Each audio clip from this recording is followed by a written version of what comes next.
নমস্কার, আপনারা দেখছেন বাংলা দর্শন আর আমি সাথে তরুণ দুলে। আজকে দক্ষিণ বাঁকুড়ার এমন একজন ভূমিপুত্র অর্থাৎ কর্মী আন্দোলন আমরা দেখেছি একটার পর একটা সাফল্য লাভ করেছে এবং সেই আন্দোলন বাদ দিয়েও যে নির্বাচনের ক্ষেত্রে নতুনভাবে যে কর্মী সম্প্রদায় পঞ্চায়েত থেকে শুরু করেছিল সেই যে সংগ্রাম বা লড়াই, সেই লড়াই এখন এই যে সামনের যে 2024-এর লোকসভা যে নির্বাচন, সেই নির্বাচনের মধ্যেও তারা কিন্তু অংশগ্রহণ করতে চলেছে। সেই রকম একজন দক্ষিণ বাঁকুড়ার থেকে বা বাঁকুড়ার যে প্রার্থী হিসেবে যে একজনকে পেয়েছি, ওনার সাথে আলোচনা করব। এই যে দক্ষিণ বাঁকুড়া থেকে যে কর্মী আন্দোলনের যে নেতা, সেই নেতা প্রার্থী হিসেবে আমরা প্রথম প্রায়োরিটি দেব যে আপনি যদি এই দক্ষিণ বাঁকুড়ার থেকে প্রার্থী হিসাবে যদি জয়যুক্ত করেন এবং জয়যুক্ত করার পর আপনি কোন কোন বিষয়গুলো যে এখানে যে অপূর্ণ রয়ে গেছে সেই কোন অপূর্ণ জিনিসগুলোকে পূর্ণ করার দিকে লক্ষ্য রেখে আপনি প্রতিদ্বন্দ্বিতা করতে চলেছেন 2024-এর লোকসভা নির্বাচন। নমস্কার, আপনাদের সংবাদ মাধ্যমকে আমি প্রথমে নমস্কার জানাচ্ছি। এখানে দেখুন, আজকে যে আমি এখানে আজকে নির্বাচনে দাঁড়িয়েছি, আমাকে সর্বসম্মতিক্রমে হরমিচান গোষ্ঠী যারা আছে তারা মিলে আমাকে সবাই সমর্থন জানিয়ে আমাকে প্রার্থী হিসাবে বেছে নিয়েছে। হরমিচান বলতে এখানে বোঝাচ্ছে, ধরুন আমার গ্রামের আশেপাশে যে সমস্ত জাতিগুলো রয়েছে আমরা একে অপরের পরিপূরক। যেমন ধরুন কামার আছে, কুমার আছে, তাঁতি আছে, মানে সবাইকে নিয়ে আমরা চলি, বেঁচে থাকি। তাহলে এখানে আমি যে নির্বাচনে দাঁড়িয়েছি, নির্বাচনে দাঁড়ানোর কারণটা হচ্ছে আমি এই প্রত্যন্ত এলাকার জঙ্গলমহল হচ্ছে একটা প্রত্যন্ত এলাকা, এই এলাকার মানুষের কণ্ঠস্বরকে তুলে ধরার জন্য আমি এখানে আজকে প্রতিদ্বন্দ্বিতায় নেমেছি। নেমে কি করব, আমার মাথায় যেটা মনে হচ্ছে সেটা আমি আপনাদের সামনে তুলে ধরার চেষ্টা করছি। প্রথমত দেখুন, আজকে যে অবস্থা, শিক্ষার বেহাল দশা। শিক্ষা কি করেছে, শিক্ষাটাকে পুরোপুরি শেষ করে দিয়েছে। আজকে 10 বছর ধরে কোনো ভালোভাবে সুষ্ঠুভাবে কোনো নিয়োগ হচ্ছে না। তাহলে এখানে কি কোনো বেকারের প্রতিবাদ করার ইচ্ছা নাই? প্রতিবাদ করতে হবে। এই জন্য আজকে আমি নির্বাচনে প্রতিদ্বন্দ্বিতা করছি। আর দ্বিতীয় নম্বর হচ্ছে, ধরুন এইখানে বাঁকুড়াতে যে এসএসসি অফিসটা ছিল, পুরুলিয়াতে ছিল প্রাইমারির অফিস, সেগুলোকে কি করেছে সব কলকাতাতে নিয়ে চলে গেছে। এগুলো এখানে থাকলে কি কারো অসুবিধা ছিল? এখানে ছেলেরা ধরুন এইখান থেকে 230 কিলোমিটার বা 250 কিলোমিটার দূরে কলকাতা, তাহলে এইখান থেকে যে কোনো ছেলেকে একটা যাওয়ার জন্য তাকে 2 দিন আগে থেকে একটা মানসিক প্রস্তুতি নিতে হয়। যে প্রত্যন্ত ধরুন থানা, বাঘমুন্ডি থানা, সেখানে কোনো ছেলেকে যদি ওইখানে ভাইবা দিতে যেতে হয় তার কি অবস্থা হয়। সে ভাইভাতে মানসিকভাবে আগেই অন্য ছেলের থেকে পিছিয়ে পড়েছে। তাই আমি চাইছি যে এসএসসির যে অফিসগুলো ছিল সব যেন এই যে জেলাতে নিয়ে আসা হয়, রিজনাল ভাবে যেমন আগে ছিল সেটাতে নিয়ে আসা হয়। যে নির্বাচনে প্রতিদ্বন্দ্বিতা করে প্রচুর সংখ্যক সিট নিয়ে তারা জয়যুক্ত হয়েছিলেন এবং পরবর্তী ক্ষেত্রে দেখা গিয়েছিল সেই কর্মী সম্প্রদায়ের যারা নির্বাচিত প্রতিনিধি হিসেবে তারা পঞ্চায়েতে গিয়েছিলেন, তারা কিন্তু পরবর্তী ক্ষেত্রে তৃণমূলে অংশগ্রহণ করেছিল। তাহলে কি এই লোকসভা নির্বাচনে আপনি জেতার পরে কি কোনো সেই রকম কোনো সম্ভাবনা রয়েছে? না, ওইরকম কোনো সম্ভাবনা নেই। জনগণ আমাকে বেছে নিয়েছে, জনগণ আমাকে প্রার্থী হিসেবে বেছেছে।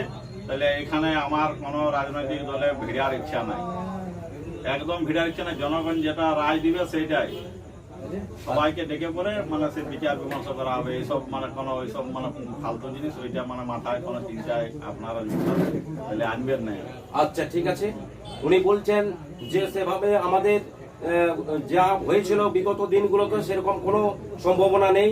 আমরা পরিষ্কার ভাবে কিন্তু যারা পিছিয়ে পড়া বর্গ সেই সম্প্রদায়ের প্রতি আমাদের যে আন্দোলন শুধু কুর্মীদের নয়, তারা সমগ্র পিছিয়ে পড়া সম্প্রদায়ের মানুষের প্রতি তারা কিন্তু আন্দোলন চালিয়ে যাবেন বলে প্রতিশ্রুতি দিচ্ছেন কর্মী সম্প্রদায়ের নেতা বা প্রার্থী। এবং আমরা জানবো যে রায়পুর গ্রামীণ যে হাসপাতাল, সেই গ্রামীণ হাসপাতালে এখনো পর্যন্ত দেখতে পাচ্ছি যে 30 শয্যা বিশিষ্ট, কিন্তু 2011 সালে বামপন্থী সরকার পতনের পর তৃণমূল সরকারের আগমন সময় মন্ত্রী সুকুমার হাসদা পরিষ্কারভাবে তিনি উদ্বোধনে বলেছিলেন যে এই রায়পুর গ্রামীণ হাসপাতাল 100 শয্যা বিশিষ্ট অনুমোদন পেয়েছে। কিন্তু বর্তমানে আমরা তথ্য ঘেটে দেখছি যে এখনো পর্যন্ত রায়পুর গ্রামীণ হাসপাতাল যে জায়গায় ছিল বামফ্রন্ট আমলে আজও কিন্তু সেই তিমিরে দাঁড়িয়ে আছে। আপনি বলুন, আপনি যদি এই এলাকার সাংসদ হিসাবে নির্বাচিত হন, যেহেতু আপনার এই এলাকার মধ্যেই পড়ে, আপনি রায়পুর হাসপাতালকে এই জনগণের স্বার্থে আপনি কি কি পরিষেবা চালু করতে চাইবেন? দেখুন, এখানে এই সরকারের আমলে মানে তৃণমূল সরকারের আমলে যে এটাকে সুপার স্পেশালিটি হসপিটাল হিসাবে এটাকে রূপ দেওয়া হয়েছে, কিন্তু আদৌ রূপ হয়নি। এখানে চিকিৎসার জন্য কোনো রুগী ভালোভাবে সুযোগ সুবিধা পায় না। কিছুক্ষণ ভর্তি করার পরে তাকে বাঁকুড়াতে রেফার করে দেওয়া হয়। তাহলে এটা কি হচ্ছে, আগে এই হসপিটালটা অনেক ভালো ছিল, বর্তমানে এটা সুপার স্পেশালিটি হসপিটাল করেও মানে কোনো পরিষেবা পায় নাই। একটা প্রত্যন্ত গ্রামের লোক যার পয়সা নাই, বঞ্চনার কথা, গরিব মানুষ, সে এইটা মানে এই হসপিটালটাতে আসে মানে একটা ভালো চিকিৎসা পাবো বলে, কিন্তু তাকে সাথে সাথে কি করা হয়, বাঁকুড়াতে পাঠিয়ে দেওয়া হয়। তাহলে মানে এটা যাতে ভালো হয় সেই জন্য আপনার সংবাদ মাধ্যম থেকে আমি আপনাদেরকে বলছি, আর আমি যদি সাংসদ হয়ে জিতে আসি, আমি এই হসপিটালের উপর সবার আগে নজর রাখবো। আর ধরুন এইখানে যারা প্রত্যন্ত গ্রামের চাষি, তারা সারের দামটা বেশি থাকে, মানে প্রিন্ট রেটের থেকেও বেশি নেওয়া হয়, তাহলে ওইটার প্রতি আমি সবার আগে ধ্যান দেবো। এখানে তো মানে চাষবাসের এলাকা, আর কি সিএনটি অ্যাক্ট যেন এখানে লাগু হয় সেটার জন্য আমি ধ্যান রাখবো। আর এরপর হচ্ছে আমরা বলবো যে শিক্ষা ক্ষেত্রে যে ভাঙন মমতা সরকার বা তৃণমূলের সরকার প্রথম থেকে শুরু করেছেন, তার মধ্যে একটি আমরা প্রশ্ন করব আমাদের প্রার্থীকে, যিনি যে আমি জানতে চাইছি যে আমাদের বিগত যে বামফ্রন্ট আমলে যে হোস্টেলগুলোর মধ্যে এসসি ওবিসি এই পিছিয়ে পড়া সম্প্রদায়ের যে ছেলেমেয়েরা যেখানে খাওয়া দাওয়া এবং থাকার সুযোগ পেয়ে তারা পড়াশোনা করতো, সেইগুলো বর্তমানে প্রায় বন্ধের দিকে চলে গেছে। সেইখানে আপনি কি করতে চাইছেন যে এই শিক্ষাঙ্গনে তাদের পিছিয়ে পড়া বর্গ সম্প্রদায়ের যে ছেলেমেয়েরা পড়াশোনা করার যে সুযোগ থেকে যারা বঞ্চিত হয়েছে, সেই দিকে আপনার ভাবনা কি? ওইদিকে ভাবনা হচ্ছে যে হোস্টেলগুলো বন্ধ করে দিয়েছে সেই হোস্টেলগুলো পুনরায় চালু করব।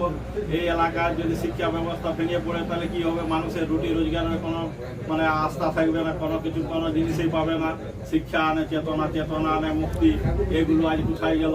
সেগুলো আমি যারা বর্তমান সরকার আছে বা বিজেপি সরকার আছে, আমাদের এখানে সাংসদ ছিলেন, মানে এখন প্রাক্তন হয়ে গেছেন সুভাষ সরকার, তিনি একটা কেন্দ্রীয় শিক্ষামন্ত্রী থাকা সত্ত্বেও তিনি কোনো ভালো বিদ্যালয় করেন না, কোনো একটা কেন্দ্রীয় বিদ্যালয় তো জঙ্গলমহলে গড়ে তুলতে পারতেন, কিন্তু তিনি এদিকে কোনো ধ্যান দেননি।